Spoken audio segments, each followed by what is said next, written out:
WHO considers antimicrobial resistance a developmental and global health threat. What is antimicrobial resistance? What are the actions we are taking to speed this process? And what can we do to stop it?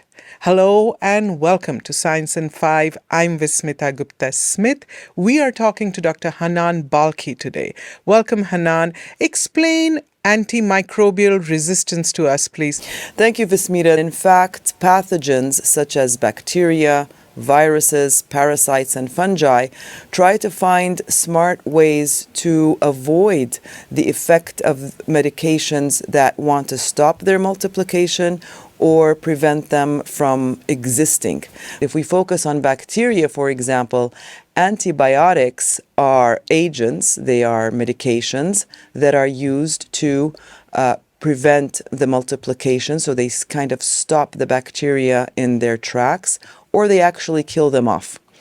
And what we're seeing now is we're seeing with the many issues that are leading to the development of resistance in the bacteria that are making them more powerful, and they can cause a lot of harm. Hanan, explain to us, what are we doing to speed up this process? The reality is that these, as I said, the bacteria, they want to survive. And whenever they're exposed to these antibiotics, they actually find smart ways to resist the effect of the antibiotic.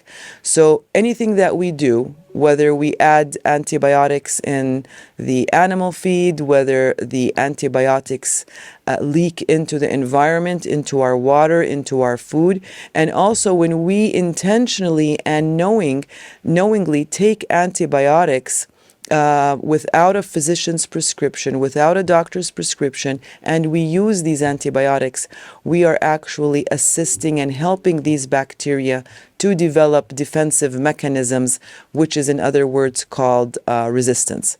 And that's why we work with the animal health, with the environmental health, and WHO. We're all working together so we can find ways to use antibiotics less and only use them when needed and in the appropriate way. Hanan, are there actions we can take to prevent these germs from becoming resistant to our treatments? Yes, on the solutions, it's very important because this is where we all come together, whether as humans within the different sectors. It becomes very important that we are aware of what is it that we can do to stop the continued emergence of resistance. So at the individual level, I think it's very important that those who have the ability to only use antibiotics through a prescription, it's very important. So using an antibiotic with a prescription, with the right compliance to the instructions, and not stopping it once you start feeling better. I think that's very important. Not sharing your antibiotics with your family members, not saving the remaining of your antibiotic course for a future illness. All these are simple issues, but they're very important. For example, in the healthcare setting, where the spread of bacteria takes place in a very invisible fashion, but it does take place between the different patients, between visitors and patients. So visiting hospitals only when necessary, making sure that the basics of hand hygiene, of the respiratory etiquette, covering your mouth and nose when sneezing, washing your hands and or sanitizing them with the alcohol hand gels.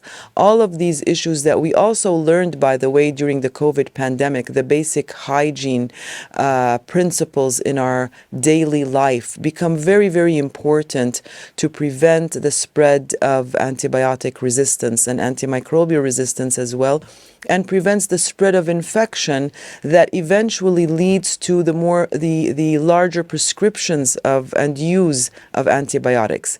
So those are the things that we can do on a daily basis. But there are processes that we are putting in place, that we are working together with the different organizations and with the countries to make sure that we're not using antibiotics as a compensation for lack of hygiene when it comes to the animal, human, and environmental sectors. That we make sure that our environment is healthy and clean, and that we also take care of ourselves, preventing illnesses and preventing the necessity to use antibiotics. So all of these factors combined together, hopefully we will start bending the curve on antibiotic resistance. Thank you, Hanan. That was Science in 5 today. Until next time, then, stay safe, stay healthy, and stick with science.